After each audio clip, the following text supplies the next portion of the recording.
Hello and welcome to Shape the System, where we find and tell the stories that help people to rethink the way the world works. We interview people from all over the world who are helping to change our systems for the better.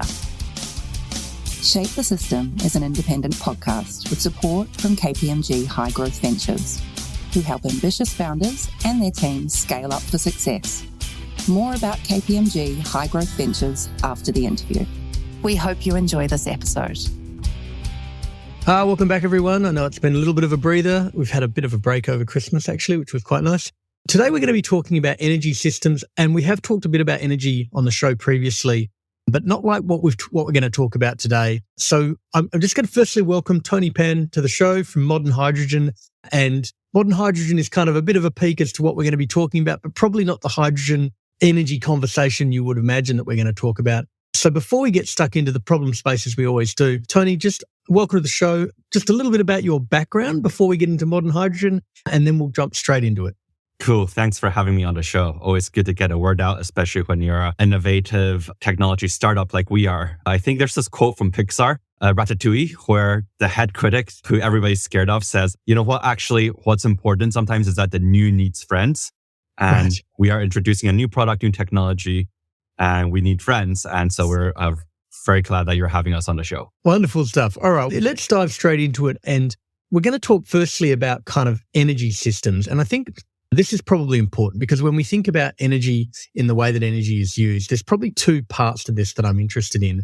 I'm interested in the makeup of how we generate energy. And I'm also interested in where that energy is ultimately used, because I think as someone who sits in a house and turns on a light switch and energy magically appears, we might have some idea about the first one of those. Where does the energy come from? Is it coal? Is it natural gas? Is it solar, wind? You know, that aspect of it, although I do want to just touch on it.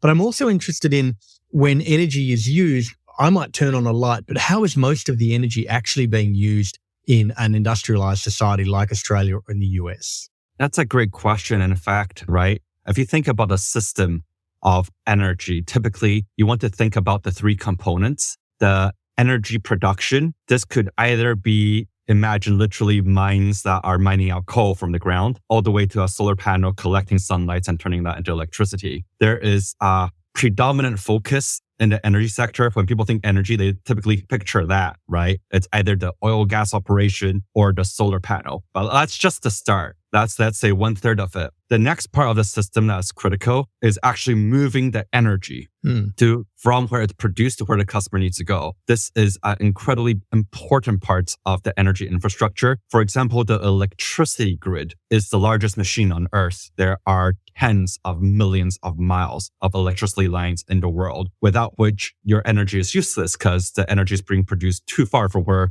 the customer actually is. And in fact, a lot of the delivered price of energy, when you split it out into components, is actually in the transportation of energy, not just the production.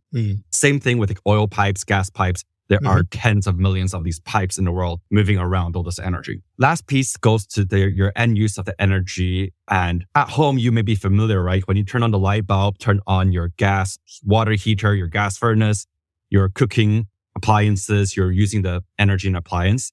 But frankly, the residential use case of energy is a tiny proportion of the total fraction. Really, some of the big energy uses is in commerce and industry. For example, when you think about how does the steel in your kettle pot mix is made, it's in a factory where you can imagine some giant furnace melting the metal at 1,000 Celsius, burning all those fuels. That's a lot of the end use of energy in addition to what you use at home. And of course, there's things like powering the trains, cars, ships. That's sort of the end. You get into like engines and furnaces and your appliances that end up using the energy. So right. I'd say three portions: production, and then moving the energy, and then the end box that consumes the energy. Got it. Yeah, fascinating. And just a kind of a follow-on question, that transportation one threw me a little bit because I'm obviously familiar with the grid, but the idea that there is that much energy used in enabling the transport of the energy itself, which, obviously is a bit of a kind of an inception moment. It's actually not a lot of energy that's used, but it's a lot of money. Right. Okay. So, for example, in the United States, our transmission grid it depends on how you measure, but it's well above 95% efficient, meaning that 100 units of electricity goes into production and you're still getting most of it out once it's through the old lines. Right. However, those lines cost a lot of money to build and maintain for them to work that well. Yep. Today in the United States, if you pay for electricity, on average, I think half of the cost was the cost it took to produce electricity. Let's say, the solar panel producing electricity. But almost half of the cost now is associated with just the cost of the grid, right? Like it's not like an operating cost. It's mostly just the fact that it takes a lot of money to build these things. It's a lot of capital investment upfront, and that cost needs to be amortized over time. Got it. And that is a huge part of the price of delivered energy. It actually gets worse. Like electricity delivery is about half. It could be worse in cases like hydrogen, where the transportation cost is oftentimes 3 times the cost of producing the hydrogen. Interesting. And I think just kind of following into that point, a lot of the time when we look at a new energy source, the challenge we face is that we look at it and say, cool, but if we bring in this new energy source, we have to build the infrastructure not only to mine it and produce it in whatever capacity that is, but also to transport it. And as a result, someone might look at hydrogen as an example and say, this as an energy source isn't viable because none of the infrastructure to enable the transport and use of it exists. And therefore, someone, sitting in a bean counting office says that there just isn't a business case to do this. Whereas we almost don't look at existing energy infrastructure, fossil fuel and electricity, and the like, with the same lens, because the pipes are built and the power lines are built to a degree. Would that be fair to say? Oh, absolutely. This is one of the big challenges, especially in the Western world. It took about a century to build all this infrastructure, trillions of dollars, probably added together more closer to like $10 trillion to lay all this infrastructure out. In an energy transition, we don't have the time, and frankly, we don't have the money unless you really want to drive up inflation to rebuild all of the stuff. For example, the International Energy Agency would point out, hey, if you have to electrify a lot more of the economy with renewables, well, you're looking at basically doubling the capacity of the electricity grid, which is go ahead and try to build another tens of millions of miles. Like actually, I think it's like 80 million kilometers. Sorry, like I know you're Australian, sorry. The units in the US make no sense, but it's like 80 million kilometers of lines in the world. And you need to essentially effectively either refurbish that or double that. Yeah. And it's part of that because the assumption here is if we need to electrify everything and we make assumptions about how that electricity is generated, and therefore it's generated in one location and used in another, therefore transmission needs to double. But the main challenge to that assumption is if energy is created in a different way, i.e. could be created closer to the source or at the source even, that you may actually be able to offset some of that transmission infrastructure problem.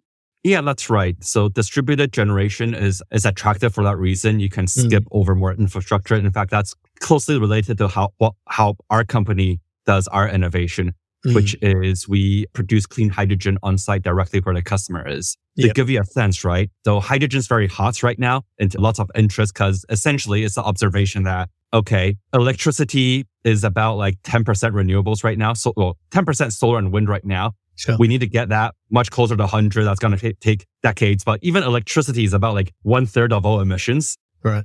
And there are going to be many things that you can't electrify. And so if you need to use some kind of fuel or chemical, hydrogen is the clean one. But there's no hydrogen infrastructure because it's new. The United States has less than 2,000 miles of hydrogen pipes. To give you a contrast, the US has 3 million miles of natural gas pipes. Right. 3 million versus 2,000. Right. So we have to get hydrogen as ubiquitous as natural gas is today. Well, you have to catch up from 2,000 to 3 million, or you have to figure out a way to skip the infrastructure and produce the hydrogen immediately where the customer is. Yeah. And let's normally we would wait till a little bit later on to talk about kind of some of what you're doing, but I kind of think this is super relevant right now because what modern hydrogen is doing, there's 2 parts, and I want to talk about both. It's actually an unusual show because there's actually 2 innovations, so I kind of have to run the show twice in 45 minutes, which is awesome, and means we just have to talk faster.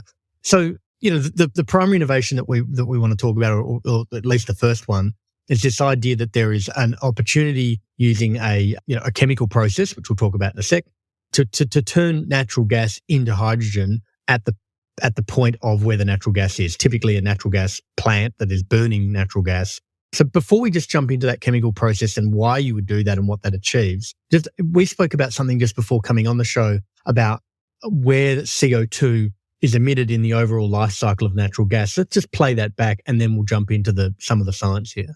Of course. So natural gas is one of the biggest fuel sources on the planet, right? And it's a big contributor to our overall CO2 footprint. I like to remind folks, I think people don't really understand how big some of these fossil fuels are and why it's hard to transition away due to their size and how cheap they are. In the United States, we're a big natural gas country. Natural gas is as big as coal, plus nuclear, plus hydroelectricity, plus solar, plus wind.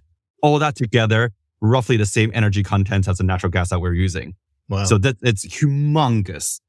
And that's why it's a big contributor to our own CO2 footprint. And there's two places where the natural gas becomes a contributor to man-made greenhouse gas emissions. One is called upstream, which is when the oil and gas companies mine for this gas. They're drilling out of the ground, but there's always some leakage. And there's leakage. And because natural gas is a molecule called methane, it's a pretty big greenhouse gas contributor. So that leakage contributes a lot of warming. It actually has about 27 times the greenhouse warming potential compared to CO2 on a 100-year time frame. So there's a magnified effect. Even a few percentage leakage has a magnified effect. Still, that is only about 25% of the overall warming potential of natural gas in this life cycle analysis. About 75% of the overall impact it has on our climate and atmosphere is when you burn the natural gas. When you burn natural gas, it's a CH4. It's one carbon atom, 4 hydrogen atoms. And so when you burn it, you produce both clean water, but you also produce CO2. And so it's mostly the burning that produces all the CO2 that accounts for about 75% of its footprint. Got it. And so just to this last little bit of science, the most basic way to think about a gas power plant is that it is burning CH4, burning methane.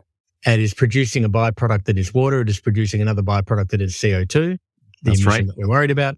It produces heat as part of that reaction. We use that heat to drive a turbine. That turbine then generates electricity. That's kind of the basics of what a gas power plant is doing. You've nailed it. Exactly right. Beautiful. That's all I know about gas power plants. The reason why I'm kind of curious about this is I'm curious about a couple of things here. There's heat that's being generated. I'm interested as to what's happening with that heat. The water is obvious. Water is a byproduct. There's obviously nothing wrong with that water. It's just H2O. And when you look at sort of bringing modern hydrogen into the mix, we'll get to exactly how the chemistry works in a second. But what is the addition that happens to a natural gas power plant, and what are the outputs that are different? And just help me understand that just sequentially, I guess. So, if I can answer the question a different way, zooming out, right? That heat question is super important because oftentimes when people think about energy, they think about electricity first because they're familiar with it at home. But heat is actually 50% of humanity's final energy demand. So this is not counting the gas power plant, right? In a gas power plant, you're burning the gas for heat and then the heat gets converted to electricity. I'm not counting that. I'm saying even with that in a picture where heat is an intermediary in the process of energy conversion, ignore that. 50% of the energy humanity uses, that the thing we actually want in the end is actually just the heat directly. Think about the hot water in your home. Australia's kind of hot, so you don't use as much space heating as we do in Seattle. But actually, again, some of the biggest uses is in industry, pretty much making every major material or even food and beverages involve a step where you heat the material up to very high temperatures. And that's the energy we want. And that high temperature heat is often very hard to create if you don't burn a fuel. So today, a lot of natural gas is actually not used in the gas power plant to make electricity. It's being used directly burned to create the heat that people are using to melt silicon, to melt glass in order to manufacture stuff. Got it. Even alcohol, right? Have you seen a distillation plant? That's steam, right? That's hot. People are burning fuels to do that. Yeah. Okay, cool. So let's kind of a road diverges in a wood. Let's talk about these two things independently then and focus on heat initially. When you take an existing gas power plant that is burning CH4 and producing heat, and that heat is being used because they need heat to do the industrial process mentioned. What happens when you add hydrogen into the mix? Like, what is it that you're adding, and then what is it that you're doing, and then what does the heat profile look like, and what are the outcomes, as in the byproducts or the emissions, look like as a result? At a 10,000 feet view, the beauty of this is that nothing too big about the hardware needs to change. One of the promises of burning hydrogen as opposed to burning a fossil fuel is that it's essentially a substitute. The main thing that's changing is actually the emissions, right? Meaning that when you burn clean, pure hydrogen, since there's no carbon atom, you're only burning hydrogen, which H added with oxygen becomes H2O, water. Right. So your only emissions now becomes clean water with no CO2 footprint. That's actually the main point of using hydrogen. Again, at 10,000 feet view, there is no obvious energy advantage or disadvantage of using hydrogen as an energy source. The main reason you're using it is to go clean. Got it. Yep. Right. Okay. Now, there's a bunch of small caveats around that. Sure. For example, there are these things called like fuel cells, which have like a gas turbine is typically 30 to 40% efficiency. If you can use hydrogen as a fuel, then you can use a different equipment called a fuel cell that is up to 60% efficiency. So you have a better gain. So there's some caveats around all this, but generally the points to go to hydrogen. Like I'm a proponent of hydrogen as a company called Modern Hydrogen, but like I would be lying if I said, hey, you're going to get a massive like energy boost or some benefit out of it. No, the main value prop here is decarbonization. Yeah.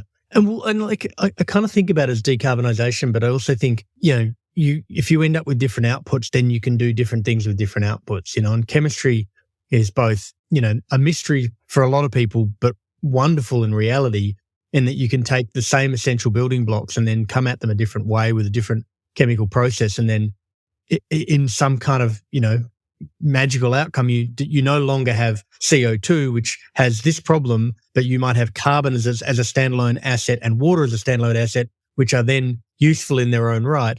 So I want to talk about those two things in a second, but I do want to get to the chemistry before we do that. What is the chemical process that is enabling you to take natural gas and turn it into a hydrogen-based fuel source? Thank you. And thanks for the leading question. We'll get to the real beauty about this is yet to come. But yes, the process itself is called pyrolysis. Pyrolysis refers to heating something up to very high temperatures in the absence of oxygen, and then essentially breaking that molecule into smaller components.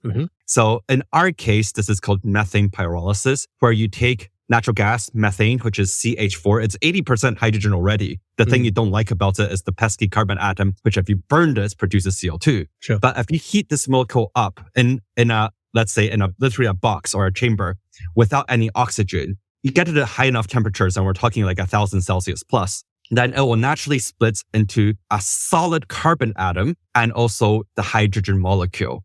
Right. So CH4 turns into C and H. Yeah. It's kind of dumb, but that's it. The devil in the details, but chemically, that's what's happening. Sure. Okay. And just the thing that's curious about this, which sounds like a kind of an infinite power machine, is that you're trying to create a more sustainable version of heat, but the first thing you need to do is heat it. What are you using to heat it? What is the process by which you actually create enough heat for the pyrolysis to happen in the first place? Yeah, so in our company, we primarily burn some portion of the clean hydrogen we produce to generate the heat needed to run this reaction. It turns out it doesn't take a lot of energy to run this reaction. The theoretical limit is that if you burn just 1/8 of the hydrogen you produce, it's enough to keep this reaction going indefinitely. Got it. Okay, so you can essentially... You could also run this with clean electricity as an energy input. But it's definitely not for free. Like there's no free lunch here. No. Well, I mean, because that was kind of my thought was that there's no infinite power machine, right? There's obviously the preservation of energy and conservation of energy. Sorry, I used the right terms. Yeah.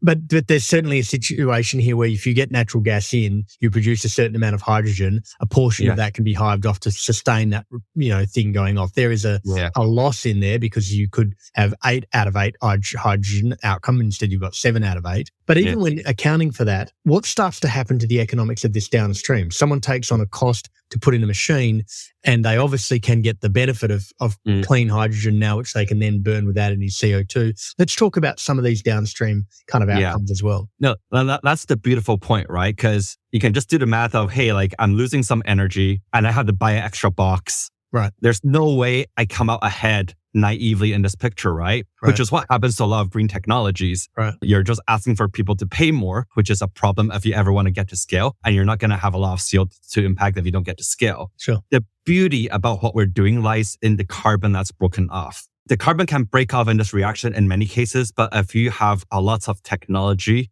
and do this very carefully, you can break this carbon off, right? Like CH4 breaks into clean hydrogen and carbon. Mm-hmm. You can break this carbon off into a quality where the carbon is very valuable. Right. And therein lies the trick, really the techno-economic trick of our innovation, right? Because ultimately, we're a pretty real polity company. We're from America, man. Like, I'm not going to get too political, but you can look at our election and just imagine the volatility we have to follow. We don't believe that. Like maybe people in Seattle and San Francisco will go green because frankly, they're kind of rich and out of goodness of their hearts. Yeah. But like, it doesn't matter if people in San Francisco decarbonize. If people in China or Texas or India don't decarbonize, we're screwed anyways. Yeah, right. We kind of have to make the economics work. And the key thing is when we do this reaction, we split off the carbon into a material called carbon black, which is a known commodity for 100 years. It is very valuable. It's way more valuable than burning the carbon. It's about like up to like 10x more valuable than, let's say, just if we burn the natural gas, then essentially we're burning the carbon, right? It's almost like you have a choice with the natural gas. You can treat the carbon as a fuel content, almost burning it like you would burn coal. Mm-hmm. Or if you extract the carbon as a material and it's a high value material, then you can sell it off and it's actually way more valuable than the energy content. So even though, I'm getting excited here. I'm getting excited and wordy. But long story short, yes, there is an energy loss when you do this. It is unavoidable. But when you do this, there's like economics gain because we get paid way more for the carbon we create versus burning it. Right. And today, right, like if you go to our website, go to modernhydrogen.com, you'll actually find a tab called Modern Asphalt. We sell this carbon as a high value material into the asphalt market. Yeah. You know how roads are black? Yeah. Right? Like most roads made of asphalt are black. It's because they're high carbon content. Right. And so we literally sequester our carbon into the roads. So like carbon is permanently sequestered and we're not relying on anybody's like green attributes. Maybe some folks will pay us to have green roads, but for the most part, they're just paying us because they have to use this material anyways. Right.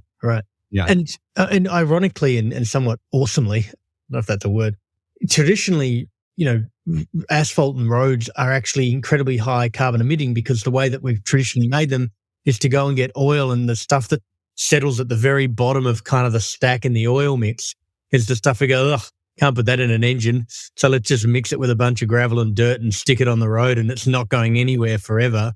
And the way we get that is to get more fossil fuel out of the ground. So the irony here is using the fossil fuel to create the carbon-free or the carbon-sequestered version of energy and also the byproduct of it, which is just genius. You talked before about what this product was called. You called it high carbon. Is that the term that you used? It's called carbon black. Carbon black. Okay. Yeah. Just help me understand kind of, is there a chemical property about it that makes it carbon black or what is it exactly? Oh, this gets super deep into the technical weeds. How do I explain this? It has a lot to do with the size and surface property of like, literally things that are like from tens to hundreds of nanometers across as like a single carbon particle to maybe a few microns. Sorry, that's like 1,000th of a millimeter. Sure. So it has a lot to do with the size of the particles, its morphology, and also its surface properties. There's a reason why carbon is a building block of life. There's actually so many different forms of carbon that can be used as materials, but carbon black just really refers to one subclass of materials that fits a particular specification of these size and surface properties. Yeah. But that's really important. For example, another use of carbon black is actually in tires. That's also why tires are black. Right. Yeah, like this stuff is mixed into carbon actually makes the tires stronger, more durable. In fact, our carbon black is also better than the use. You said, right? Like actually we do make the road cleaner. It's just not that most people who make roads don't care about the cleanness yet. So we're just selling it as an outright material and we're still making money. But yeah, like our material is actually better than the bitumen. That's the stuff at the bottom of the oil distillation stack that's used to make roads. Our stuff is actually an enhancer to that bitumen. So we actually make the road stronger. Roads made with our material should have less potholes as time goes on. But it's like a chemistry material science thing. Yeah. My guess is that if you're producing it as part of a structured, organized chemical process, then you can do it with a conformity and a regularity that means it comes out exactly carbon black and, and is kind of rigorous in that respect rather than, well, there was a dinosaur and it was in this angle and then there was this thing and it happened to be under this particular pressure. So there's a high amount of variability in kind of, I think you used the word morphology of the product. So in some respects, it's an industrial process that produces carbon black as opposed to an organic process. And as a result, there's a regularity that means that someone can put it in reliably into a product as opposed to, well, you get what you get. So again, you've nailed the pyrolysis as a reaction on just splitting the molecule is frankly easy. Yeah. Doing the rest is the hard part. Good. And why our company has raised like $100 million and spent a large fraction of that on research and development. Yeah. And let's cut back to kind of this box for if you go to the website, modernhydrogen.com, and you actually have a look at it, there's kind of this thing that looked a little bit like a longer, thinner shipping container that kind of is this magic box. And I'm curious about a couple of things on this. This is the self-contained unit that basically you feed natural gas into one end and out comes hydrogen and carbon, this carbon black.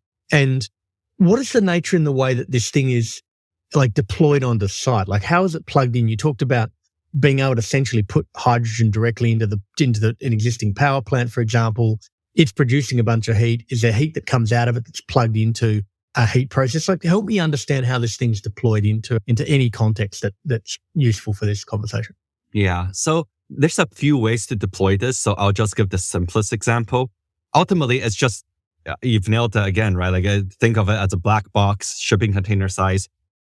Gas comes in one end, clean hydrogen and clean carbon comes out the other end. Now, for most customers, they're putting this very close to either the end of the gas pipeline or like literally think where the gas meter is. Now, to be very clear, this is not intended for homes. Hydrogen has better use cases in commerce and industry. So think if you're a factory and you're buying a lot of natural gas today and there is a gas pipeline delivering that gas, but now you want to decarbonize, then the box is basically sitting right next to where the gas pipeline is entering your plant. And it's almost like a carbon filter, right? Like gas is flowing through this box and the carbon's dropping out. So what's remaining and entering your factory is the clean hydrogen. Then the clean hydrogen is used in the factory's boilers, furnaces, engines, you name it, to basically now do all the work. And now it's clean. Now, oftentimes, so if you look at our company, right, some of our biggest investors are actually some of the biggest utilities in the United States, meaning that in many cases, when we do the deployments from a business standpoint, the end user of the hydrogen is that factory and business, but actually the deployments has done in conjunction with the utility. Sure. Where the utility has got the call from the factory. The utility is like, oh, wow, you're at our paper mill and now you want to decarbonize and you want clean hydrogen. Okay, we'll get it to you. And then the utility really has two choices at this point in time. One is they spend 10 years permitting and then hundreds of millions of dollars trying to build a hydrogen pipeline to the factory. Right. Where they reuse their existing gas pipeline and they just install our box at the end of their gas pipeline. And then they just produce a hydrogen that is immediately delivered and sold to their end user, which is like a factory. Sorry, long answer, but does that make sense? Yeah, no, absolutely makes sense. I think the thing that I'm curious about is, right up front, we talked about leveraging existing infrastructure and understanding where in that infrastructure the box gets deployed. This is a wonderful example, right? You talked about a paper mill. Essentially, they have a relationship with someone who provides them with their gas. And it sounds like it's being driven by the paper mill or shareholders of the paper mill, the investors who are on the registry of that paper mill or whatever the company is, saying we are responsible for our scope 1, scope 2, and potentially scope 3 emissions in the short term. Our biggest lever here is where our heat and where our energy is coming from. And right now it's coming from natural gas. Wouldn't it be great if we could add a 1% solution on the end of it and solve both of those problems? So I totally understand where that fits into the mix. And even in the example where you've got an energy company that owns a gas plant that is using it to generate electricity, in theory, they could take the same approach, right? They would just stick it in front of the electricity part of the generation, so to generate more renewable electricity. Does it change kind of trying to think about it the right way, does it change the way they think about their gas plant economically? And the reason why I'm coming about this is that I'm thinking about we're kind of at this arc, and I've seen this wonderful kind of drawing where you kind of had, a lot of energy coming from whale oil and natural oil back in the, 150 years ago. And then that kind of moved to coal. And we're kind of at a point now where pretty much everyone, although coal is still hugely used, is looking at coal saying coal is on the way out. There's not too many people who argue with that. I think they're just arguing over the timeline. And so you kind of look at natural gas, and then a lot of proponents, even, TJ Boone Pickens, I think, got up on stage at TED 15 years ago and said, natural gas is part of how we transition out. Does having some technology like this tell the energy companies, hey, you can actually make natural gas an ongoing part of the fuel equation, whereas previously you might have had to think, we've got to replace all this stuff with solar and storage? I kind of want to work out how it changes their view of their own natural gas assets. I'd say yes, and definitely the gas companies can use this to become even more clean, right? I think generally people actually underestimate how much gas has contributed to reducing emissions because it mostly replaced coal. Right. But still, gas is a fossil fuel. It's still producing emissions. So I think this is a key way that, again, the utilities include gas distribution companies, right? They see us as one of the cheapest ways they can quickly decarbonize. And so I will say there's a nuance here. I personally hope that, I don't think it's going to happen, but in half a century's time, that there will be no need for this product line in my company because all gas would have gone away.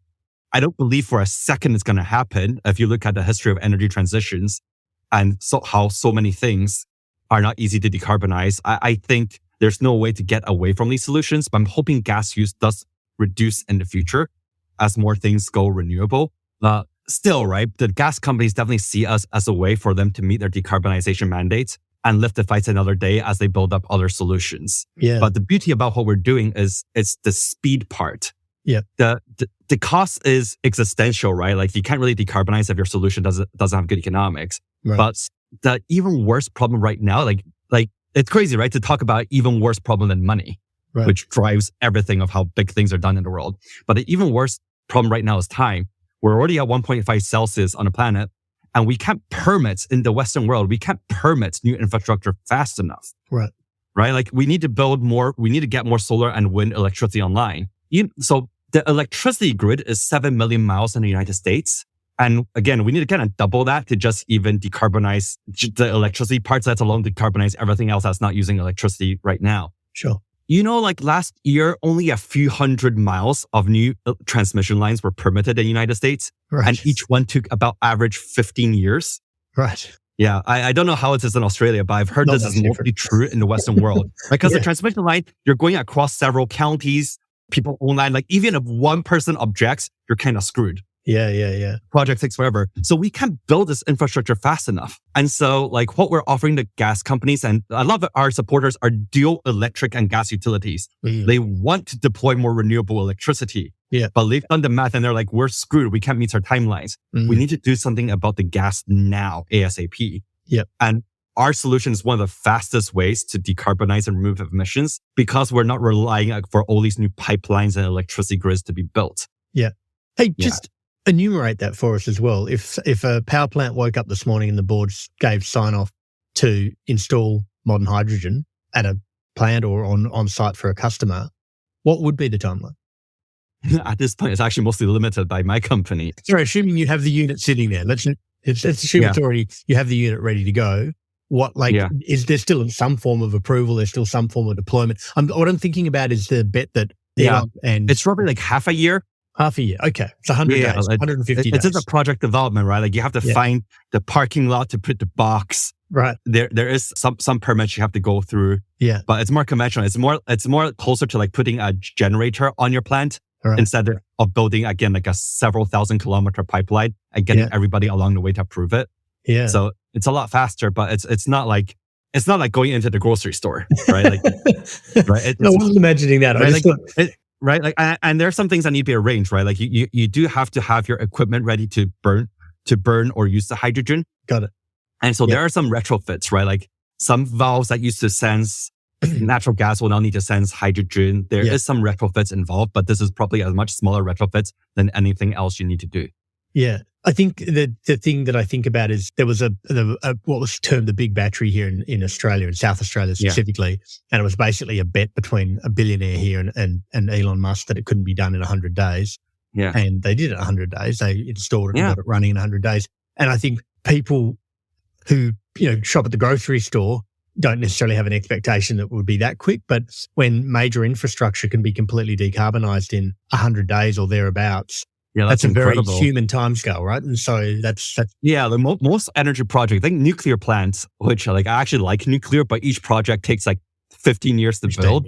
So 100 days is good. But by the way, when you say the shipping container thing of what our thing looks like, that's intentional. The reason why Tesla could deploy that quickly with all the batteries is because of these modularized, containerized energy systems. Right. And that's sort of the trick.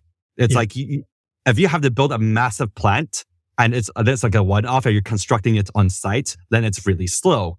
Right. And most of your stuff is in Lego blocks coming out of a battery, coming out of a factory. Mm-hmm. And this is why a lot of, in our industry, this is a real thing where people talk about containerized energy systems. These are all each unit is identical. They're coming out of a factory plant so they can be mass produced and they're easy to ship and easy to install. So people install arrays of them. That's how you deploy quickly. Which is why you see that our box looks like a container instead of some massive chemical plant. Yeah, or large weird thing with a bunch of knobs coming off it. It's like a kid drew it. Yeah. You said something before that I do want to come back to, and it was regards to kind of these two outputs, right? You add in modern hydrogen, you take about an eighth of the energy out on the way through. You now have hydrogen energy. You might have to slightly retool some part of the equipment, but otherwise you can just consume that straight away as heat or energy or whichever mix of those that you want to do. And then you're producing this carbon black. And what I was curious about was just the phrasing that you had about I think you said we sell the carbon black. I want to understand, is the output your output or the energy plant's output, or how does that work economically? So most of the time, again, I have this answer in simple cases. Most of the time it's our output. So this is both a curse and a massive blessing for our company because most people who want the clean hydrogen don't want the carbon.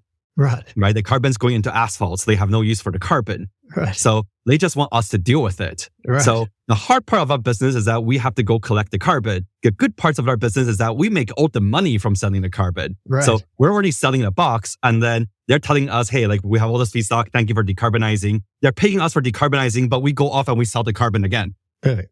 And so the key thing for them is that they just want to have a smooth operation. They want their hydrogen to be affordable.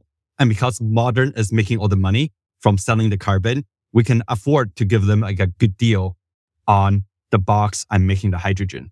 Got it. Okay, cool. So the economic argument here is that there is ultimately a business to be built on both sides of the equation. Yeah. And I'm kind of reminded of there was kind of, I think it was the poster child for, buy one and someone somewhere else gets one. I think Tom's shoes, going back 15 years, someone in the Western world would buy a pair of shoes and they would give some. There was a whole bunch of externalities they didn't imagine, which probably for another talk.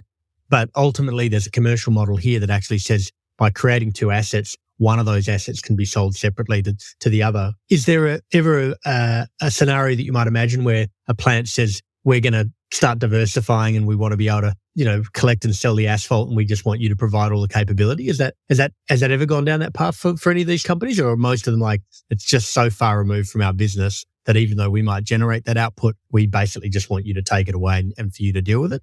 It's definitely rare. Yeah. Most companies are not in the asphalt business, for example. Yeah. So there's actually there are some synergies because a lot of times our customers are the utilities. Some of the utilities answer to a municipality, like a city or a county, right? Right. And so the city and county is both in charge of delivering, running the utility or managing utility and delivering all the energy. But who builds the roads, who writes the contracts to build the roads? It's also the city or the state. And so in that case, there's synergies. Yeah. But for the most part, right, if you're a glass factory and you want to decarbonize your furnace, you don't have a use for the carbon.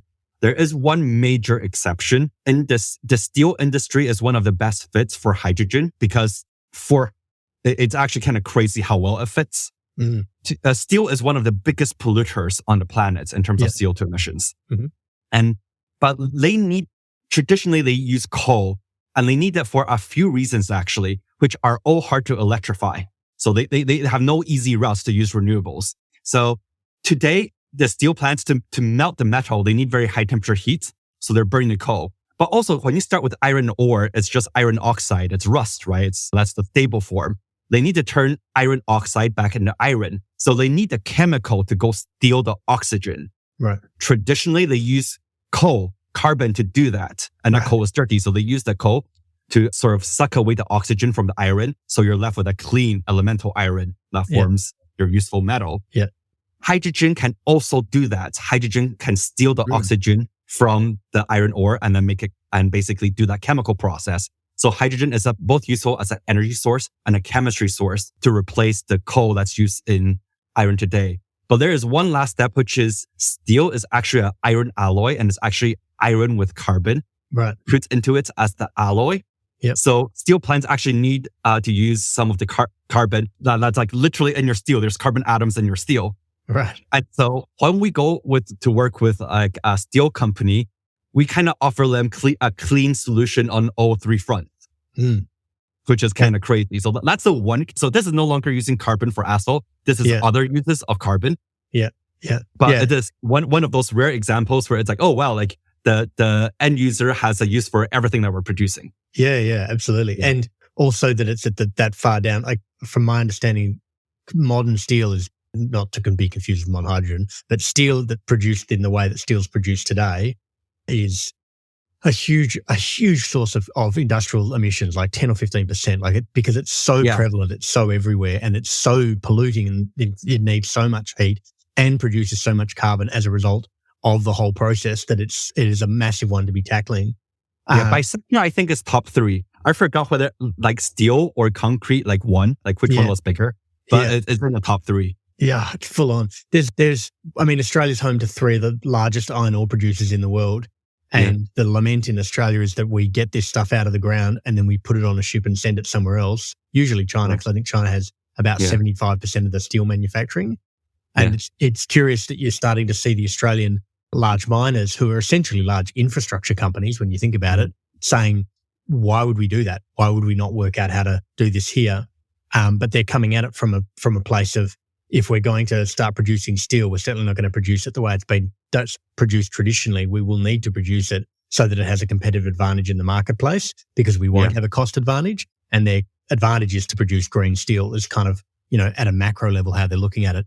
So some of these iron ore companies might end up being wonderful customer opportunities for you because they want to produce new steel plants and do it properly. Yeah, I think Fortescue is the big one, right? I just saw their deal at a conference 2 weeks ago. They're making a very big play on clean hydrogen. Again, a lot of these processes, hard to imagine a solution outside of hydrogen. And so the question is, how do you produce the hydrogen cleanly? How did you get the hydrogen on site? How do you build up?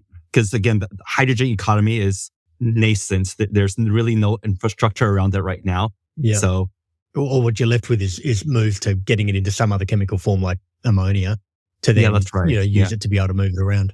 There's some crazy proposals that like Japan is talking about importing hydrogen from Australia. And I don't know, like even as a hydrogen proponent, like it sounds, I can tell you technical details of why putting pure hydrogen on a ship is kind of crazy. Yeah. But like I think what's actually going to happen is that you're going to turn the hydrogen into ammonia, and you're going to ship the ammonia over to Japan, which is a lot more like technologically feasible. Right. Hey, and kind of coming back to, and we always like to kind of round this conversation out. The science is amazing. Chemistry is simply wonderful when you think about this stuff. But in terms of where modern hydrogen is up to today, I mean, you spoke up front, you guys have taken hundreds of millions of dollars of investment.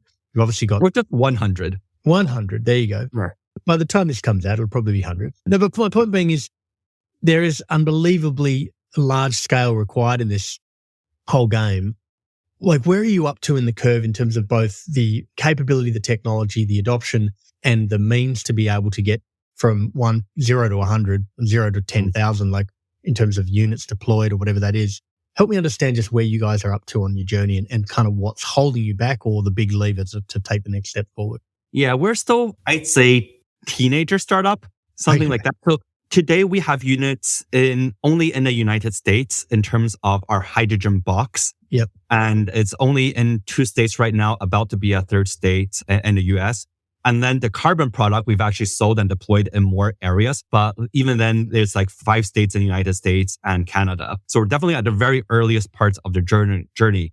Last year was the first year where we signed that international agreement, our first international one, to have a partnership for future deployments in Japan. So yeah, it's still early days for us. I think fundamentally, the biggest heavy lift that my company has ahead is figuring out how to manufacture at large scale.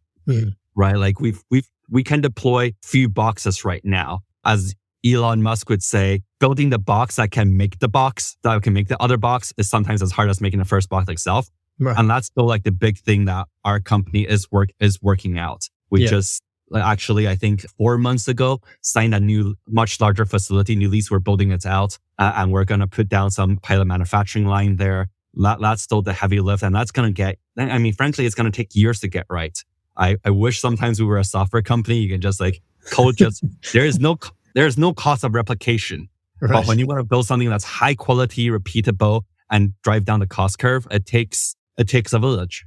Yeah. And is it so far as this thing works economically, but we can't ship enough of them and therefore we need to get much better at building them?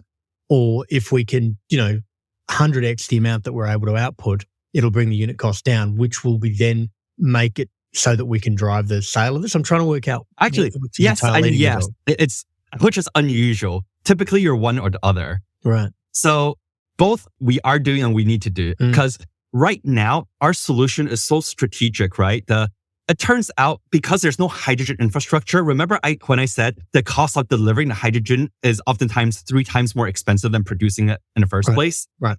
So it's very expensive for folks to get clean hydrogen on site right now. And we just shortcut that problem by skipping infrastructure or skipping the trucks that typically like move every week to deliver the hydrogen. Right. So today we are able to offer our boxes at a very high price. Right. Because the problem is so acute. Right. So actually today, like we can sell units with decent economics, both for the customer, for us, just because the competition is so bad. Right. You get hydrogen to these distributed locations. Yeah. Now, I think that is going to slowly change with time. People are building up more, like Fortescue is building their own hydrogen projects. People will start to build more pipelines. So in like the next decade and 2, like the price of hydrogen will come down, right?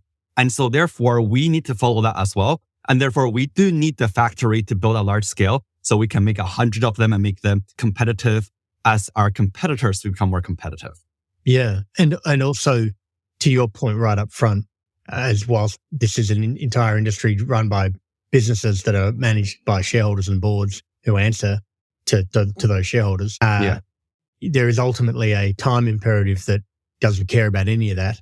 And so what modern hydrogen is ultimately about is working out how to decarbonize part of the energy stack. And there's a time limit on that. And so without scale, you'll never be able to solve that. And so that's a part of this is how do you get 10,000 units out so that you can decarbonize in the first place and also then do it economically. Yeah, we're going to do quite a bit of that by ourselves, but also just because we have to. It's too new, but we are aggressively looking for partners much bigger than us to tackle stuff so we don't have to reinvent everything, right? Like 10,000 units sounds like a lot, but not to many large companies who routinely make more like 100,000 boxes a year. Yeah. So yeah, like it's an active area of pursuits and interest of, hey, how can we shortcut all this so that, right? Like we've introduced a technology, we've worked out a lot of the problems and the details, but there are some parts that we don't have to reinvent. Please work with our company and let's get this thing to reduce as much CO2 emissions as possible in the next 10 years. Wonderful. Well, I think we'll leave it there today. We covered a lot. I never get to 45 minutes. We always go over, which I love. But yeah, amazing stuff that you're doing. I would love to even get into chemistry some more. There's plenty on the website for people who do want to dive into that. But Tony from Modern Hydrogen, thank you so much for joining us here today and letting us know everything about it. Look forward to seeing where you guys land with this. Thank you, Vincent. And again, thanks for the opportunity. I think $100 million sounds like a lot. Sounds like a lot to me, but in the energy space, it's like the energy business, I think, is 5 trillion. So we're a tiny youngling. So we need friends. So thank you for giving us the platform and the visibility to get our message out. Absolutely. Okay, cool. We hope you enjoyed this episode of Shape the System. As usual, if you'd like to suggest a guest, someone that you know who's helped change a system for the better, please go to www.shapethesystem.org, click on the top right-hand corner, then click Suggest Guest. Make sure that you click subscribe so that you get the new episode. Shape the System is an independent podcast with support from KPMG High Growth Ventures. Connects founders to the services they need along their journey. Whether you are looking to refine your strategy, mature your finance function, prepare for a capital raise, expand abroad, or simply comply with regulatory requirements, they provide you with the support you need to drive your business forward.